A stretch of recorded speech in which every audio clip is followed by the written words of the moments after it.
Hello दोस्तों, मैं हूं आपका द बिंज वॉचर सिद्धांत। दोस्तों, कल ही रिलीज हुई है सोनी लिव पे महारानी 2।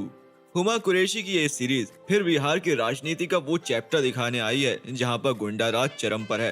धर्म की राजनीति धड़ल्ले से चल रही है और दाग तो हमेशा से ही अच्छे रहे हैं। पहले सीजन के कंपैरिजन में वेब सीरीज महारानी का सेकंड सीजन कितना बेहतर कितना कमजोर है, आइए जानते हैं। जब जब आपको लगता है कि बिहार को आप समझ गए हैं, तब तब बिहार आपको झटका देता है। महारानी 2 का ये डायलॉग सिर्फ एक लाइन मात्र नहीं है, ये कोई रियलिटी की दुनिया से दूर किसी दूसरी दुनिया का कथन भी नहीं है।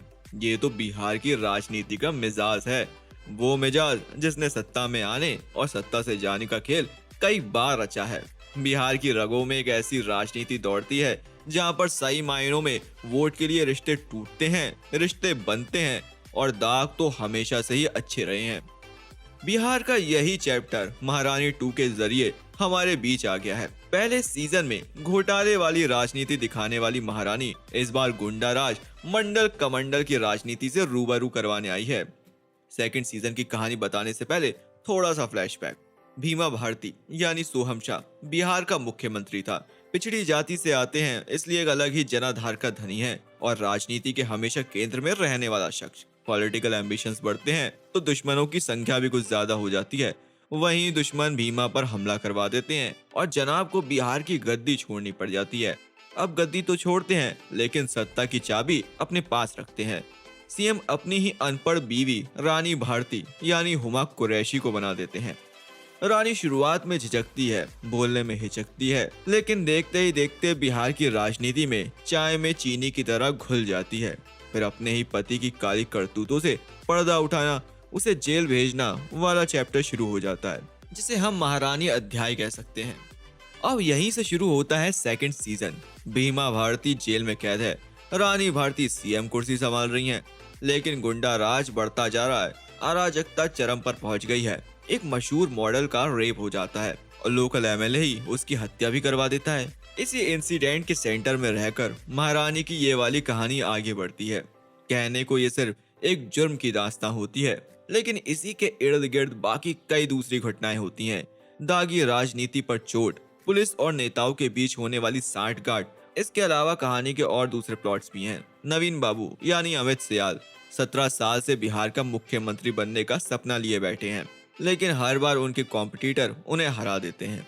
इस बार फिर चुनाव की घड़ी है। रानी भारती ने वर्मा कमीशन लागू कर पिछड़े समाज को आरक्षण देने का दाव चला दिया है।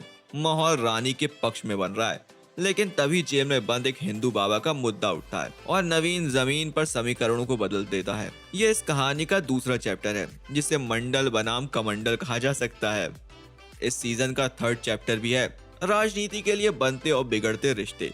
ये वाला सेगमेंट भीमा भारती के आसपास ही ज्यादा घूमता है।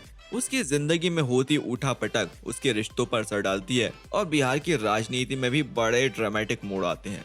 अब क्योंकि कहानी के केंद्र में चुनाव है, तो जीत हार किसकी होती है? रानी बनाम भीमा में कौन किस पर भारी? 17 साल बाद नवीन सीएम या रानी का आरक्षण वाला दाव सफल? महारानी 2 के 10 एपिसोड के बाद सब सवालों के जवाब मिलेंगे। एक बात गौर की, जैसे मैंने आपको पहले फ्लैशबैक बताया, दूसरे सीजन की कहानी बताने से पहले पुराने पहलू ताजा करवाए। कारण ये क्योंकि सेकंड सीजन में मेकर्स ने ऐसा करने की जहमत नहीं दिखाई। इंसानी दिमाग है, कोई कंप्यूटर नहीं कि पहले सीजन में दिखाया सब कुछ याद रह जाए।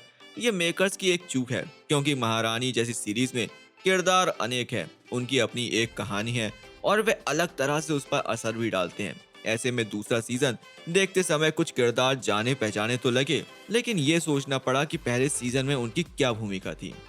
खैर, इस सब से आगे बढ़े तो एक बढ़िया बात है, पिछले सीजन की तरह इस बार भी कहानी को बहुत शानदार ढंग से बुना गया है। जिन मुद्दों को लेकर ये सीरीज चली थी, वो दिखाने में कामयाब रही है। गुंडा राज की बात हुई, दागी राजनीति पर भी बहस रही और धर्म पॉलिटिक्स ने भी दर्शन दिए। प्लस पॉइंट ये भी है कि हर पहलू को सीरीज में निखरने का पूरा मौका मिला। ये भी मजेदार लगता है कि सीरीज कई रियल इंसिडेंट से इंस्पिरेशन लेती है, हमें समझ में भी आता है, लेकिन वो कहीं भी ऐसा दावा नहीं करती। लेकिन जो राजनीति पर पकड़ रखते हैं, वो उन तमाम पहलुओं को आसानी से समझ जाएंगे। एक्टिंग की बात करी जाए तो हुमा कुरैशी गजब की लगी हैं। पहले सीजन में गांव की एक अनपढ़ महिला से सीएम कुर्सी तक का सफर तय किया, दूसरे सीजन में उसी किरदार को एक नया क्लेवर दिया गया है। इस बार हुमा के किरदार के साथ सत्ता का नशा है, रिश्तों को ताक पर रखने वाली फितरत है और विरोधियों को परास्त करने की ललक। हुमा ने अपने चेहरे पर कोई ज्यादा हाव भाव आने नहीं दिए। कम एक्टिंग कर ही उन्होंने अपनी एक्टिंग का ग्राफ बढ़ाया है। भीमा भारती बने सुहम शाह भी फुल फॉर्म में है। इस बार मूंछों की जगह दाढ़ी ने ले ली है। किरदार को थोड़ा और इंटेंस लुक देने में ये कारगर रहा। बाकी काम तो उनका पहले सीजन में भी गदर मचाने वाला था और इस बार भी। नवीन बाबू वाले रोल में अमित सियाल तो टिपिकल नेता लगे हैं और मुझे तो ऐसा लगता है वो इस तरह के रोल में अपने आप को पूरी तरह से ढाल चुके हैं। भाषण देने का अंदाज, आंखों में एक अलग चमक, सब कुछ वैसा ही जो आप किसी नेता में देखते हैं या देखने की उम्मीद करते हैं। महारानी 2 में एक और बड़ा बदलाव हुआ। इस बार डायरेक्शन की कुर्सी पर करण वर्मा नहीं, रविंद्र गौतम बैठे हैं। क्रिएटर अभी भी अपने सुभाष कपूर ही हैं, लेकिन इस बार कुछ शिकायतें हैं। पहला, मेलो ड्रामा ज्यादा दिखाया गया है। दूसरा, क्लाइमैक्स वाले आखिरी के 2 एपिसोड काफी धीमी रफ्तार से आगे बढ़े। तीसरा, पहले सीजन में कबीर के जो दोहे पूरी कहानी को आगे गढ़ने का काम करते थे, दूसरे सीजन से वो एलिमेंट ही गायब कर दिया गया है। अब जिसने महारानी का पहला सीजन देखा है उसे दूसरा सीजन देखना तो चाहिए, लेकिन अपनी उम्मीदों के ग्राफ को थोड़ा गिराना पड़ेगा। वहीं जिन्होंने पहला सीजन नहीं देखा, टाइम वेस्ट मत कीजिए, देख डालिए, क्योंकि आपको लंबी यात्रा तय करनी है। तीसरा सीजन भी जल्द आने वाला है। तो दोस्तों, ये था महारानी 2 का रिव्यू। आपको ये रिव्यू कैसा लगा मुझे कमेंट करके बताएं। अच्छा लगा हो तो लाइक करें और दोस्तों के साथ शेयर करें। मैं सिद्धांत मिलता हूँ आपको अगले वीडियो पे। तब तक के लिए the binge watchers signing off. जय हिंद।